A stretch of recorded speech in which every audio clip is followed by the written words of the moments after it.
जय श्री कृष्ण दोस्तों। कबीरदास जी कहते हैं, चिंता से चतुराई घटे, दुख से घटे शरीर, पाप से लक्ष्मी घटे। कह गए दास कबीर, आप कितना भी बुद्धिमान हो, यदि आप चिंता करने लगते हैं तो वह बुद्धि आपकी गायब हो जाती है। चिंता, टेंशन छोटा सा शब्द है, लेकिन इसके परिणाम इतनी भयानक है कि आप सोच नहीं सकते हैं। छोटी सी टेंशन हमें आत्महत्या तक पहुंचा देती है। एक चिंता जो हमें छोटी सी लगती है, वह चिंता करते करते हैं हम चिता पर पहुंच जाते हैं। आज जिसे देखो वह टेंशन में है। क्या बच्चे और क्या बुजुर्ग, सबने टेंशन पाल रखे हैं। सभी इंसान को चिंता सता रहा है। विद्यार्थी को परीक्षा का चिंता, बेरोजगार को नौकरी का चिंता, जिसे रोजगार है उसे छटनी का चिंता, बिजनेसमैन को नुकसान का चिंता और उद्योगपति को हड़ताल का चिंता। जिसे देखो चिंता में ही डूबा रहता है। यदि आप किसी भी समस्या का चिंता करोगे तो वह समस्या जस की तस रहेगी और आपके कई समस्या उत्पन्न हो जाएंगे। क्योंकि जब आप चिंता करना आप शुरू कर देते हैं तो अनेक समस्या आप खुद उत्पन्न कर लोगे। चिंता मत करो, चिंतन करो। आप अपना ध्यान समस्या पर नहीं बल्कि वह समस्या के समाधान पर लगाओ। दुनिया में ऐसा कोई भी समस्या नहीं जिसका समाधान नहीं हो। जो भी समस्या आती है अपना समाधान लेकर आती है। चिंता और चिंतन दोनों में बहुत अंतर है। चिंता में से बिंदु हटा दो तो वह चिता बन जाता है और चिता मुर्दा को जलाता है। एक बार जलाता है, अंतिम बार जलाता है। जबकि चिंता जिंदा मनुष्य को जलाता है। बार बार जलाते हैं, तब तक जलाता है जब तक कि वह व्यक्ति चिता पर न पहुंच जाए। इसलिए कभी भी चिंता न करें, चिंतन करें। चाहे आपके पास किसी भी तरह का टेंशन हो, उसे जरूर दूर करें। छोटी सी टेंशन आपकी जिंदगी को खत्म कर सकते हैं। मैं नीचे टेंशन दूर करने के 11 उपाय बता रहा हूं। मेरा विश्वास है कि आप इसे आजमाते तो आपकी चिंता जरूर दूर हो जाएगी। जो पास है उससे संतुष्ट रहो। तेरे पास जो है उसका कद्र कर। यहां आसमां के पास भी खुद की जमीन नहीं। चिंता का एक मुख्य कारण है कि हम असंतुष्ट रहते हैं। हमारे पास जो भी है उसे हम कद्र नहीं करते। जो दूसरों के पास है उसे देखते रहते हैं। उसे प्राप्त करने के लिए चिंता करने लगता है।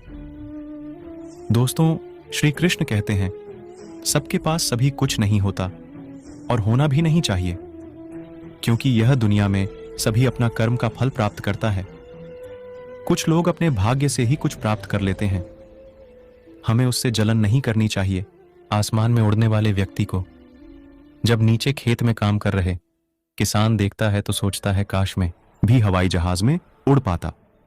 उसी हवाई जहाज में उड़ने वाला व्यक्ति सोचता है कि काश मैं भी अपने खेत में काम कर पाता। जमीन उड़ने वाले दोनों ही असंतुष्ट हैं।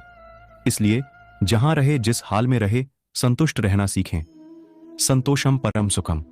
संतोष में ही सबसे बड़ा सुख मिलता है। समय का इंतजार करें दोस्तों। कई समस्या ऐसे होते हैं जिसे हम कितना भी चाहे वह दूर नहीं हो पाता। उस समस्या के समय पर छोड़ दो। मेरा एक दोस्त है, उसके पड़ोसी उसे बहुत परेशान करते थे। वह 3 भाई था। तीनों मिलकर इसको काफी परेशान करता। कई बार इन्होंने पंचायत बुलाई, पुलिस में शिकायत कर लिया, लेकिन कुछ नहीं हो पाया। मैंने सुझाव दिया, इसे आप समय पर छोड़ दो। लगभग 2 साल बाद ही तीनों भाइयों का आपस में झगड़ा हो गया। उसे घर बेचकर जाना पड़ा और समस्या अपने आप सुलझ गया। ओवरथिंकिंग नहीं करें। चिंता का यह बहुत बड़ी कारण है। ज्यादा सोचना यानी ओवरथिंकिंग हमारे मस्तिष्क को खराब कर देता है। हम उस समस्या के बारे में सोचते रहते हैं जो समस्या कभी आएगी ही नहीं। हम अपने अतीत के बारे में सोचते रहते हैं जो अतीत बीत गया। ओवरथिंकिंग की समस्या महिलाओं में ज्यादा पाया जाता है। वह हमेशा बीती हुई बातों के बारे में सोचती रहती और चिंता करते रहती हैं। शादी के बाद यह बात हो गया, यह बात नहीं होनी चाहिए। ससुराल में ऐसा हो गया, ऐसा नहीं होना चाहिए इत्यादि। इसलिए कहा गया है, जो बीत गया सो बात गया। रात गई बात गई। कभी भी बीती हुई बातों के बारे में चिंता नहीं करनी चाहिए, क्योंकि वह कभी वापस नहीं आता। ओवरथिंकिंग करने से सिर्फ अपने मस्तिष्क को फालतू काम में उलझाए रखना होता है। मन को शांत रखें। मैंने एक लेख लिखा था, मन को शांत कैसे रखें। इसमें बताया था कि मन को शांति रखने के कई तरीके होते हैं, उसे जरूर अपनाएं। दोस्तों, कहा गया है, मन के हारे हार है, मन के जीते जीत। कभी भी अपने मन को अशांत नहीं होने दें, क्योंकि मन से हमारा दिमाग का कनेक्शन होता है। मन यदि शांत नहीं है तो आपका दिमाग सही काम नहीं कर पाएगा, वह सही गलत का निर्णय नहीं ले पाएगा। इसलिए कभी भी चिंता ना करें, मन को खुश रखें। यदि मन शांत रहेगा तो चिंता आपसे दूर रहेगी। स्पीड ब्रेकर कितना भी बड़ा हो, गति धीमी करने से झटका नहीं लगता। उसी तरह मुसीबत कितना भी बड़ा हो, शांति से विचार करने पर जीवन में झटके नहीं लगते। ईश्वर पर विश्वास रखें। अगर आप ईश्वर में विश्वास करते हैं तो उन पर भरोसा जरूर रखें। यदि वह कोई आपको समस्या दे रहा है, उसका समाधान भी आपके आसपास ही है। कहा गया है, ईश्वर उसी व्यक्ति को समस्या देता है जो समाधान करने के लायक होता है। इसलिए समस्या देखकर घबराए नहीं, चाहे कोई भी समस्या है। चिंता करने से कुछ नहीं होगा। भगवान का नाम ले और भगवान को धन्यवाद कि यह समस्या हमारे पास आया, क्योंकि हम जितना समस्या का समाधान करते हैं, हम उतना ही मजबूत होते हैं। हर आपदा में अवसर निकालने वाला ही सच्चा इंसान होता है। समस्या पहचानने और उपाय सोचें। पहले आप समस्या के पहचानें। आखिर ऐसा कौन सा समस्या है जो आपके चिंता का कारण है? कई बार होता है कि हम समस्या को ही नहीं पहचान पाते हैं। जैसे मान ले कि आपको घर बनाना है, आपके पास पैसा नहीं है, इसलिए आपको एक दूसरा जमीन बेचना है। वह जमीन के पैसे से आपको घर बनाना है। आप यदि घर की चिंता करते रहते हैं कि घर कैसे बनेगा, तो यह आपका समस्या सही नहीं है, क्योंकि समस्या आपका जमीन बिकने की है। यदि जमीन बिक जाएगा और पैसा आ जाएगा, घर तो अपने आप बन जाएगा। मंजिल तो मौत है, सफर का मजा लो। यदि आपके पास एक से अधिक समस्या है और सबकी चिंता आप करते हैं, जो समस्या पहले आ रही है उसे दूर करें। उसके बाद जो समस्या आएगी उसे दूर करने के बारे में बाद में सोचेंगे। माया मोह का त्याग करें। कई बुजुर्ग के पास चिंता की लाइन लगी रहती है। मेरे बेटा को अच्छा मकान नहीं है, मेरे पोता को नौकरी नहीं लगी, मेरी पोती की शादी नहीं हुई है, और ना जाने किस किस बारे में चिंता करते रहते हैं। बुजुर्ग यदि अपना चिंता दूर करना चाहते हैं तो वह अपना माया मोह का त्याग कर दे। अब अंतिम समय में वह चाहकर भी कुछ नहीं कर सकते।